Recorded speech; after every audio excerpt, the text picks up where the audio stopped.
Welcome back, everyone. Thank you for joining me today. I have a brand new story to share with you, one that changed my life forever. So, let's begin. My name is Gary, and if there's one lesson life has drilled into me, it's that you never truly know what's happening right under your own roof. People say love is built on trust, that when you find the right person, you should give them your heart completely, without hesitation. But let me tell you something. Trusting someone blindly isn't loyalty. It's foolishness. I learned that the hard way. I believed in love, the kind where two people commit fully, have each other's backs, and never even entertain the idea of betrayal. I thought love meant mutual respect, a sacred bond where both partners cherish what they had. Never in my wildest dreams did I think I'd be the man sitting here, telling a story about how my own wife shattered every illusion I had about love, commitment, and marriage. But here I am. Looking back, I realize how easy it is to be deceived when you're in love. You don't see the signs, or maybe you do, but you convince yourself they're insignificant. You don't want to believe that the person you trust the most is capable of hurting you. You assume that because you are faithful, because you are all in, they must be too. But that's not always the case. After everything I've been through, I can't help but feel that love is nothing more than a beautifully packaged scam, a word people throw around without truly meaning it. If you stick around, you'll understand exactly why I feel this way. I met Kimberly when I was 30. She was 25, full of energy and laughter, and from the moment we met, everything just clicked. At that stage in my life, I was ready to settle down, build a future, and create something real. With her, it felt like I had found exactly that. We could talk for hours about everything and nothing at all. From the outside looking in, we were the perfect couple. We dated for just over a year before I proposed. Some might say that wasn't long enough, but in my heart, I knew she was the one. Or at least, I thought she was. There were no glaring red flags, no moments that made me hesitate. We shared similar interests, we enjoyed each other's company, and everything felt natural, like it was meant to be. Marriage felt like a dream. We moved into a cozy home, a place my mother owned, and settled into our new life together. For a while, everything was perfect.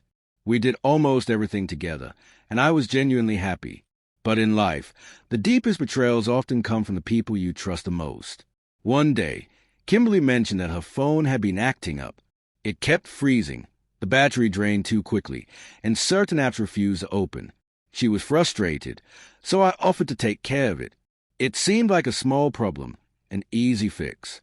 I took it to a repair shop, expecting them to sort it out in no time. The technician examined it and told me something surprising.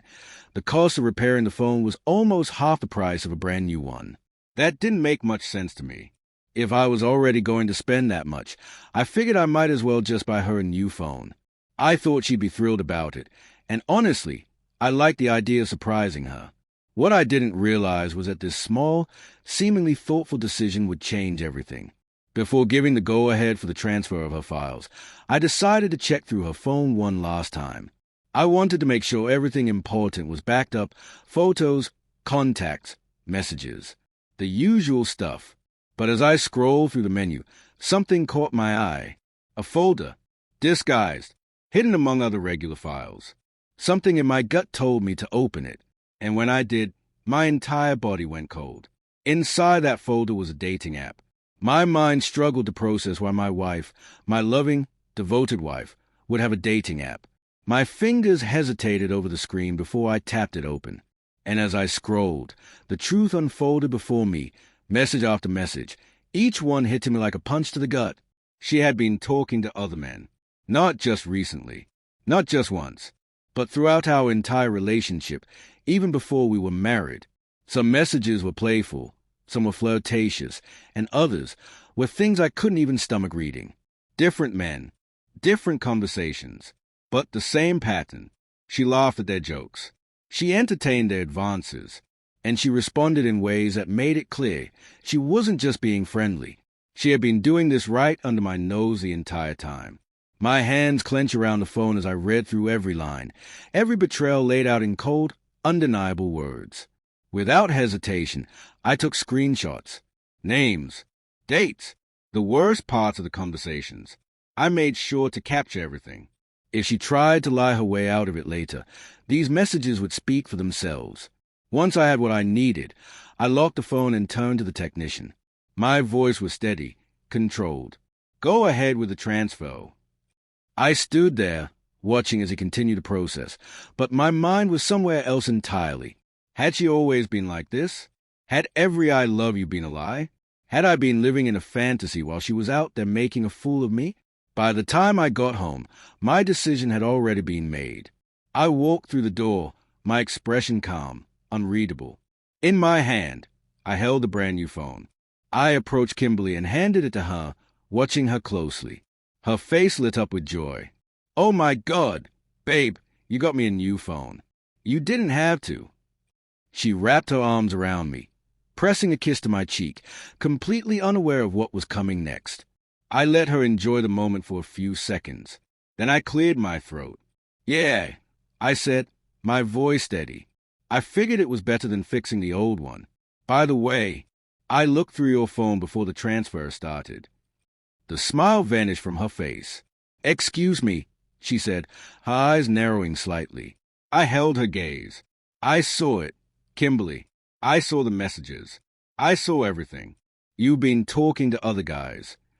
For a moment, she just stared at me. I could see her brain working, scrambling for an excuse. Then she scoffed. "You went through my phone? Seriously?" And just like that, the person I thought I knew was gone. I learned the hard way that trust, when given blindly, isn't a sign of loyalty, it's a sign of foolishness. Love is supposed to be built on trust, on the belief that when you give someone your heart, they will protect it as fiercely as you would protect theirs. But the cruelest lesson of all is that not everyone values love the same way. Some people take trust and twist it into an opportunity for deception. I never thought I would be the man sitting here, telling a story about betrayal, about how the woman I built my life around made me question everything I believed about marriage, commitment, and love itself. Looking back, I see how easy it is to be deceived when you love someone. You don't want to see the signs, or worse, you see them and convince yourself they mean nothing. You tell yourself that because you are faithful, because you are all in, they must be too. But love doesn't work like that. Trust is a risk, and sometimes that risk leaves you broken. I met Kimberly when I was 30. She was 25, full of life, and everything just seemed to click. I was ready to settle down, to build a future, and she made it feel effortless. We could talk for hours, lose ourselves in conversation, and from the outside looking in, we seemed like the perfect couple. We dated for just over a year before I asked her to marry me. Some people might say that wasn't long enough, but at the time, it felt right. There were no glaring red flags, nothing that made me second-guess my decision. We enjoyed each other's company, shared similar interests, and everything felt natural, like we were meant to be. Marriage, at first, was everything I had dreamed of. We moved into a home my mother owned, settled into our routine, and for a while, I was genuinely happy. We did almost everything together, and I believed we had something real. But the deepest betrayals don't come from enemies. They come from the ones you trust the most. One day, Kimberly mentioned that her phone was acting up. It kept freezing, draining battery too fast, and certain apps wouldn't open. She was frustrated, so I told her I'd take care of it. I took it to a repair shop, expecting quick fix. But the technician told me repairing it would cost almost half the price of a brand new phone.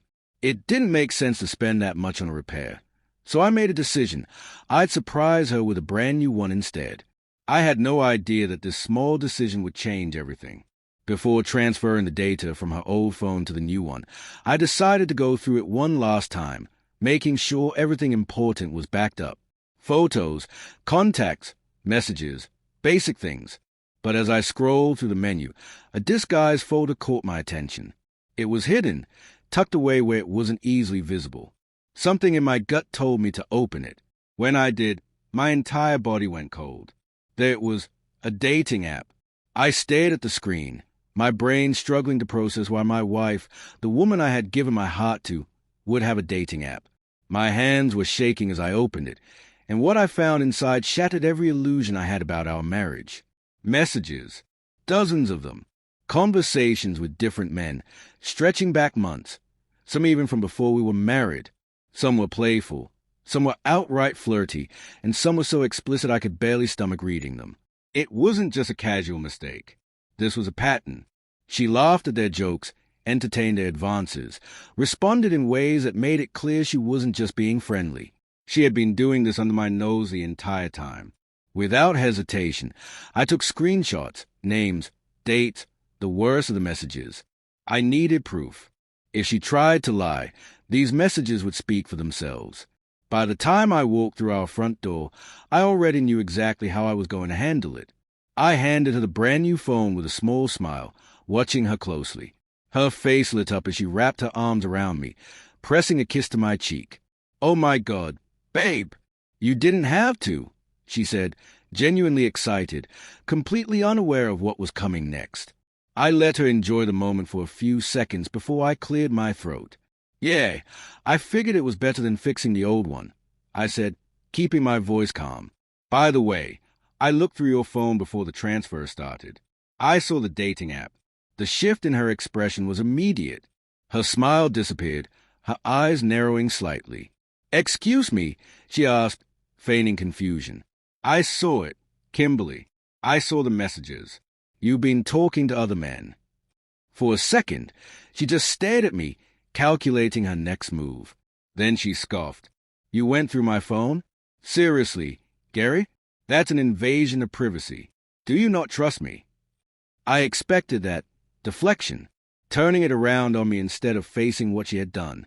But I didn't let it shake me. "That's not the point," I said firmly. "Why do you have a dating profile? Why are you talking to other men?" She hesitated, then sighed, as if the situation was nothing more than an inconvenience to her. "I wasn't trying to do anything serious," she mumbled. "I don't know. Bored, I guess. I never actually planned to meet anyone." I clenched my jaw, struggling to stay composed. Do you understand how messed up that is? Giving attention to someone outside of our marriage is how things fall apart. I don't want that happening to us. She looked away, unable to meet my eyes. I took a deep breath, making my stance clear. "You need to end this. Delete the app. Cut off every guy you've been talking to. I need to know that this will never happen again." She nodded slowly. "Okay, I'll delete it." Right there in front of me, she uninstalled the app. I watched her do it, but something in my gut told me this wasn't over. For the next 8 months, I tried to move forward. I tried to believe her. But every time I heard her phone vibrate, every time she glanced at her screen a little too quickly, something in me twisted. I told myself to let it go. I reminded myself that relationships require trust. I didn't want to be the paranoid, insecure husband. Then one morning, my body delivered a truth I could no longer ignore. A burning, stinging sensation when I went to the bathroom. At first, I thought it was nothing. But by evening, the pain had worsened, and a thick yellow discharge appeared. A sickening realization settled in my gut. The next morning, I went straight to the hospital. After tests, the doctor sat me down with a single, life-shattering sentence. "You have an STD." There was no other explanation. My wife had slept with someone else. That night, as I lay in bed next to her, I stared at the ceiling, rage and heartbreak mixing into something dangerous. The next morning, I confronted her. I asked her if she had been with another man. She exploded in anger, accused me of not trusting her, refused to hand over her phone. That was all the proof I needed. I lunged, snatched the phone from her hands, and pressed it against her face to unlock it. She screamed, grabbing at me, but it was too late. Messages, images, plans to meet up, conversations spanning months. She had never stopped, not even after I begged her to. "How could you do this?" My voice was eerily calm. She smirked. Then, without a hint of remorse, she raised a hand, gave me the middle finger. Something inside me snapped. "Pack your things," I said. "This marriage is over."